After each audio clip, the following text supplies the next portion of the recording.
एक बहुत बड़ा अभियान इस देश में चल रहा है तिरंगे के नाम पर, और वो भारत की सत्तारूढ़ पार्टी चलवा रही है।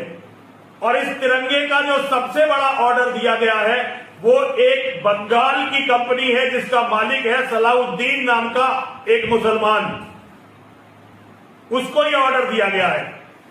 दुनिया के सबसे बड़े पाखंडी अगर कोई है तो वो हिंदू है।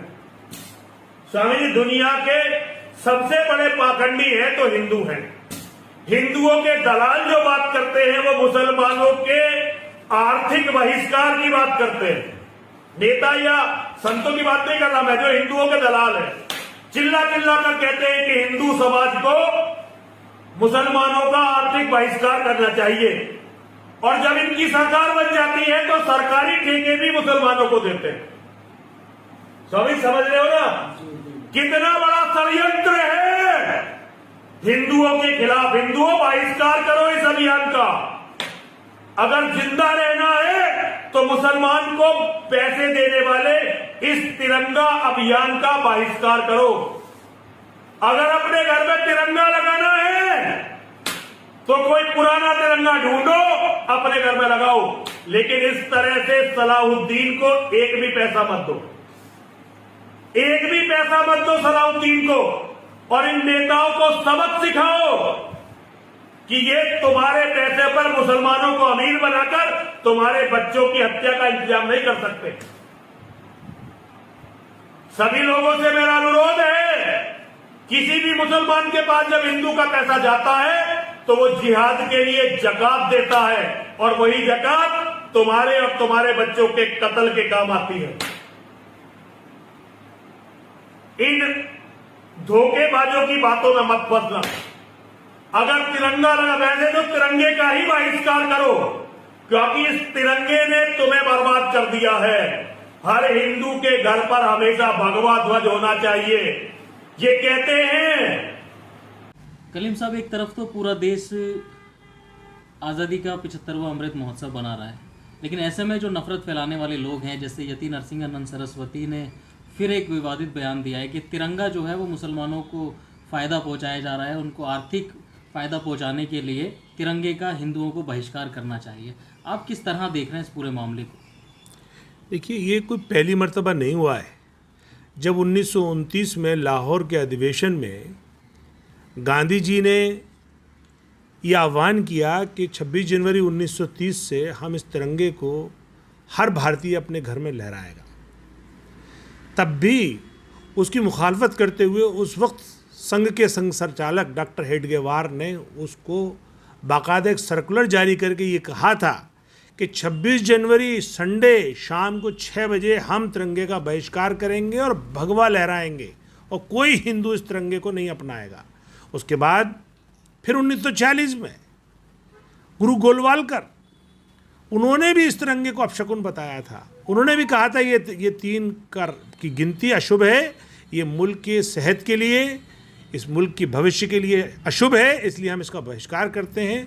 और उन्होंने ये भी कहा था कि तिरंगा जो इस मुल्क की तमाम धर्मों, तमाम ग्रुपों का एक्सेप्टेंस है इसको, उन्होंने कहा हम इसका इसलिए बहिष्कार करते हैं कि इतने बड़े मुल्क का तिरंगा या इतने बड़े मुल्क का झंडा ऐसे तैयार नहीं किया जा सकता जैसे किसी टेलर को हम कोट बनवाने के लिए कपड़ा देते हैं। अरे इस मुल्क का धर्म हिंदू है, ये हिंदू राष्ट्र है, इसका झंडा भगवा होना चाहिए, हम तिरंगे का बहिष्कार करते हैं।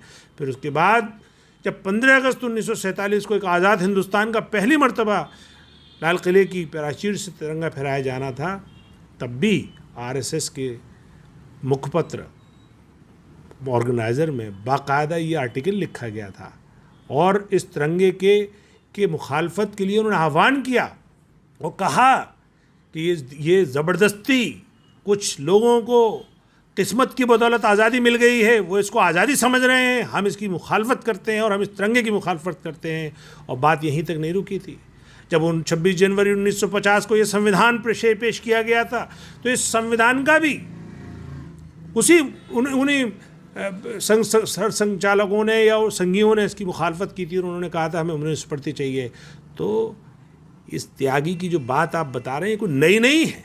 ये नफरती चिंटू, इस पूरे मुल्क की भाईचारे को, उस मुल्क के सौहार्दपूर्ण वातावरण को बर्बाद कर रहे हैं। और एक और बात मुझे याद आ गई कि जब पहली मर्तबा तिरंगा की यात्रा निकलने का आह्वान किया गांधी जी ने, तो 40 तिरंगा यात्रियों को उस वक्त के मैसूर के राजा, जो सावरकर के दोस्त भी थे और हिंदू महासभा के फाइनेंसर भी थे, उन्होंने 40 को मौत के घाट उतार दिया था।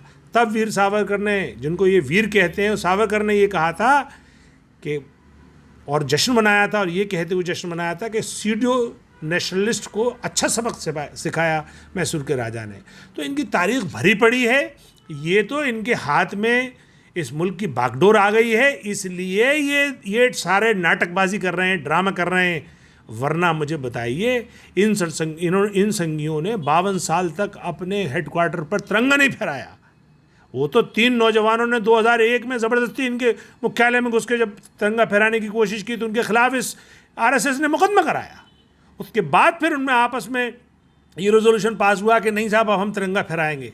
तो ये वो जमात के लोग हैं, ये वो हिंदू उग्र राष्ट्रवाद की भावना लिए वो लोग हैं जो इस मुल्क की भाईचारे को बर्बाद करना चाहते हैं। मैं सिर्फ इतना ही कहूँगा कि हिंदुस्तान की जो आम आवाम है, यानी हिंदू मुस्लिम गंगा जमनी तहजीब जिसने इस मुल्क को बचाया है, इंशाअल्लाह वो इसे हमेशा बचाएगी और इस तरह के नफ़रत फैलाने वाले लोगों को वो नज़रअंदाज करेगी, निगलेक्ट करेगी और समाज में इनको घृणित एक व्यक्ति के रूप में देखा जाएगा। और क्या मुबारकबाद देना चाहेंगे मुल्क की आवाम को? ये इस मुल्क के लिए एक अजीम मकाम है कि हम 75 साल आज़ादी के मुकम्मल कर चुके हैं। ये मुल्क अपनी आबोताब के साथ, अपनी उसी शानदार जमहूरियत के साथ आगे बढ़ रहा है। बस सवाल इतना सा है कि वो हमारे बुज़ुर्ग जिन्होंने इस मुल्क को आज़ाद कराया, इस मुल्क के आज़ाद करा के इसकी जो नींव रखी, उन्होंने कुछ ख्वाब देखे थे। उनके ख्वाब 4 बुनियाद पर मबनी थे। पहला था इंसाफ, दूसरा था आज़ादी यानी फ्रीडम, तीसरा था समानता यानी इक्वलिटी और चौथा था फ्रेटर्निटी यानी भाईचारा। तो क्या हम इन चारों पॉइंट पर खरे उतरे हैं? मैं समझता हूँ जहाँ अगर हम जस्टिस की बात करें तो अभी हमारे हिंदुस्तानियों को इंसाफ मिलना बाकी है। अभी आदिवासी, शेड्यूल कास्ट, शेड्यूल ट्राइब्स, अल्पसंख्यक और वो गांव के वो गरीब किसान अभी इंसाफ से दूर है। अभी चंद लोगों के पास इस मुल्क के तमाम रिसोर्सेज हैं, यानी अभी इंसाफ प्रॉपर नहीं हुआ है।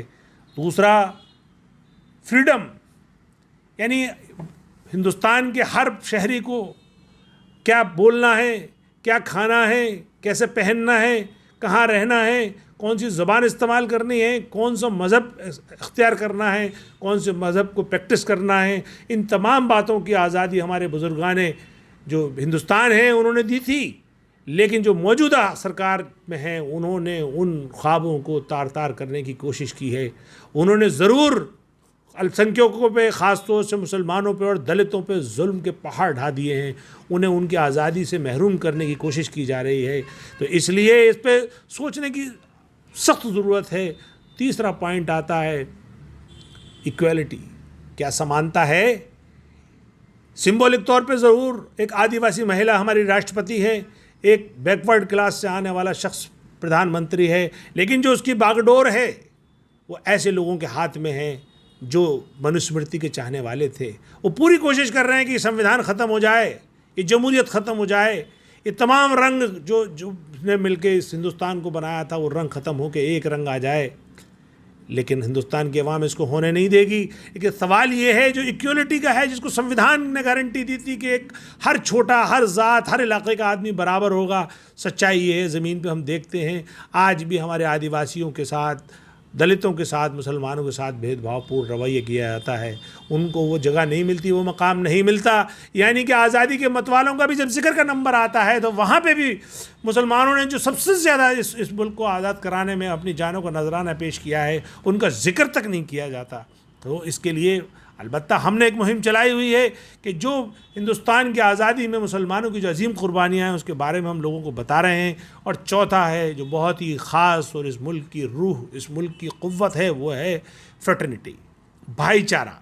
क्योंकि ये मुल्क प्लूरल सोसाइटी का मुल्क है, मुख्तलिफ़ मज़हब, मुख्तलिफ़ कल्चर, मुख्तलिफ ज़बानें, मुख्तलिफ मौसम इस मुल्क में पाए जाते हैं, और उन सबको एक मिला के हिंदुस्तान बनता है। यानी unity in diversity is our exclusive strength. अनेकता में एकता हमारी ताकत है, लेकिन हम उसको भी ताड़ ताड़ करने की कोशिश कर रहे हैं। हम लोगों को संप्रदायों में बांट रहे हैं।